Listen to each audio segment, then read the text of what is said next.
All Excess with Danny Zalesko and Tim Richards. Hey, Mickey. Hey, and How where are ya? you, Danny? I'm in Phoenix. Ah, cool. I'm in Phoenix. We've done a bunch of shows together over the years. I can't even count them all, but I think my favorite one, Mickey, the best I've ever seen you was not with the Monkees. It was with the Todd Rundgren Beatles thing. Oh, the White Album. Ah, that was fantastic. Pretty amazing show. But you had all those. You had the best parts of the show. Oh, thank you. Without question. I mean, it was great to see you get out from behind the drums and dance and entertain and do stuff I'd never heard before. Yeah, it was a pretty cool tour, I must say. It was tough. It was, it was extensive, and there was, sometimes 4 or 5 shows a week. And so it was tough, but, it was a great company. Todd and Christopher Cross and everybody, they were so cool. Yeah. So we had a great time. I'm told I had a great time. It was one of my favorite shows of that year. So I don't understand this being a retirement tour. I don't either. I don't know whose idea that was. Where are you going? It's not, well, I'm certainly not going to retire. I can't speak for Nez, but I think it's probably the last time we go out under the Monkee banner. It was kind of a tough decision anyway to do it without David and Peter. That's why the show is officially called the Monkees Present the Mike and Mickey Show. And that's what the album is entitled. We felt that was a little more appropriate. So, but I intend to keep doing my solo shows, of which I've done many of. Well, I sure hope so. Tim had a question that I'm stealing from him. Sorry, Tim. No problem at all.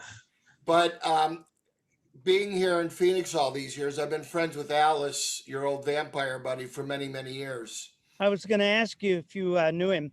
Very, very well. I mean, I met him and Shep the same day in 1973, and Shep was in a fist fight with Bill Graham. It was fun. Real fist fight? I mean, like trying to kill each other fist fight. 2 Jews going bananas on each other. I mean, and they were. I've never seen a fight that vicious before. Wow. And it was because Bill I'll have to remind him about that when I talk to him next. Bill threw Alice's dad out of backstage because he wasn't wearing his pass, and Shep took offense to that. Wow. Yeah. So Mickey, I'm curious. Early on in the Monkees' career, when you guys started your first tours, you had Hendrix open. How did that come about? Well, I've pretty well-known story now. I had seen him in New York before he was Jimi Hendrix. He was still Jimmy James, and he was a sideman for, I think it was John Hammond at some club in the Village. And somebody had said, you got to come down and see this guy play guitar with his teeth.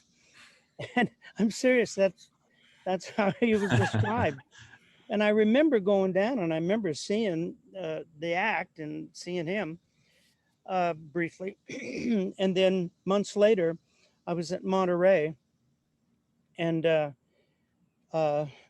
Monterey Pop Festival, and these 3 guys walk on stage in incredible clothing and playing an amazing set, this power trio.